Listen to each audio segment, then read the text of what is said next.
Chemistry मास्टरचा सगळ्यांना नमस्कार. आपण सोल्युशनचा आता तिसरा नंबरचा प्रॉब्लेम बघतोय. याच्यामध्ये बघा काय दिलंय, the vapour pressure of 2.1% aqueous solution. 2.1% हे पर्सेंटेज बाय मास असते.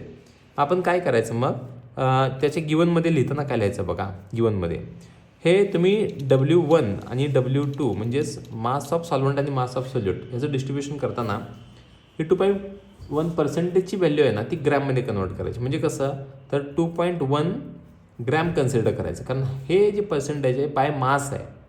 मग बघा टक्केवारी कितीपैकी असते, 100पैकी. तर 100पैकी 2.1 जर सोल्यूट असेल तर ऑब्व्हियसली सॉल्व्हंट किती असणार, मग राहिलेला किती असणार, राहिलेला 100मधनं 2.1 वजा करा, किती येते 97.9 ग्रॅम. बघा बरं, ह्या दोन्हीची बेरीज 100 होते की नाही बघा. दोघांचे मासेस मिळाले आपल्याला. पण त्यांनी काय म्हणले पुढं, त्यांचं व्हेपर प्रेशर दिलं आहे बघा. हे व्हेपर प्रेशर आहे. व्हेपर प्रेशर म्हणजेच न्यूटन पर मीटर स्क्वेअरमध्ये दिलं. ह्याला पास्कलसुद्धा बोललं तरी चालतं आहे.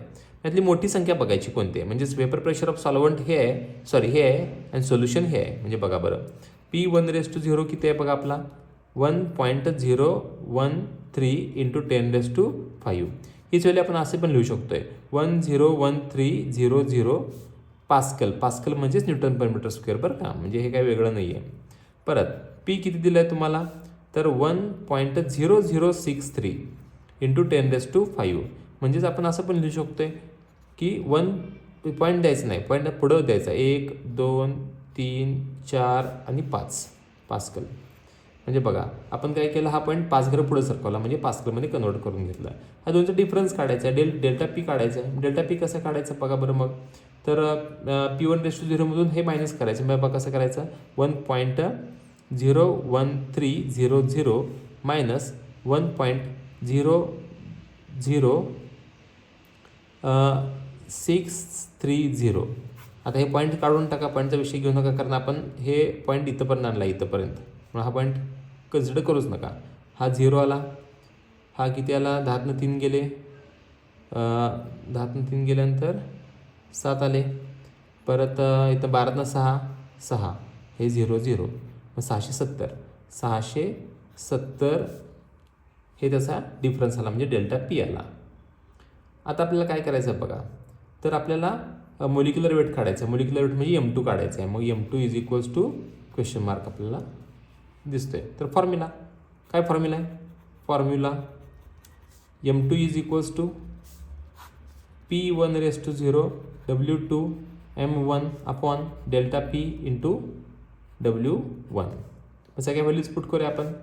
P1⁻0 किती आहे बघा बरं, 101300 × W2 किती आहे, 2.1 × M1 किती आहे, तर M1 तिने ॲक्वेस बोललं आहे, काय इथं ॲक्वेस आहे बघा. M1 माझं इथं लिहायचं राहिलं आहे. M1 किती असणार आहे मग आपला, M1 हा 18 ग्रॅम पर मोल असतो.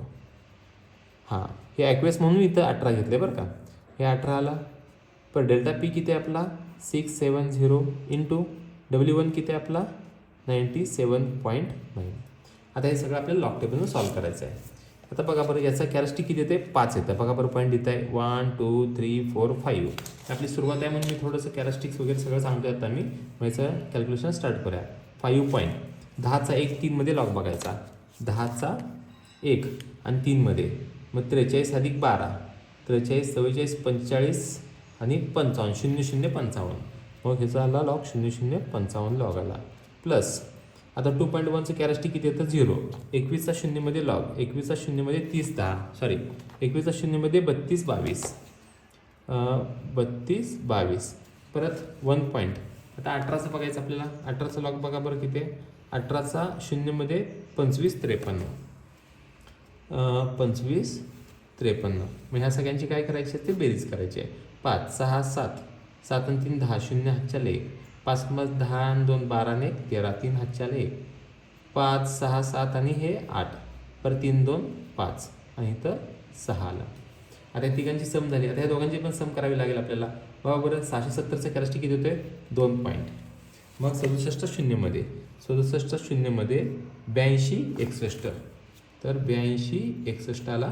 प्लस 1 पॉईंट, 97चा 9मध्ये 99 चा 9मध्ये 99 08, 9908 किती येते बघा मग 8 1 9 6 9 2 11 ह्याच्याले 9 18 8 ह्याच्याले 2 3 4 4 पॉईंट.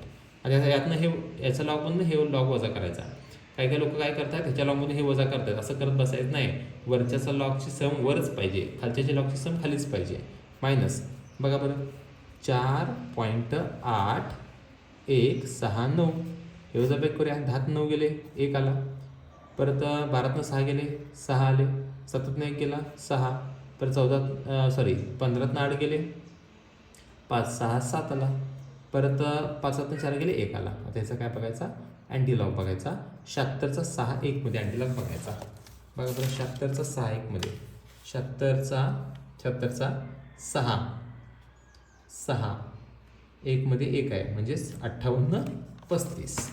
मग आपला आन्सर आला 58 35. आता हे कसं करायचं आन्सर बघा. तर इथं एक डिजिट नंतर इथं बोट ठेवायचं. इथं +1 आहे ना, मग राईट हँड साईडला इथे यायचं. मग हा तुमचा M2 जो आहे तो 58.35 ग्रॅम पर मोल आला आहे.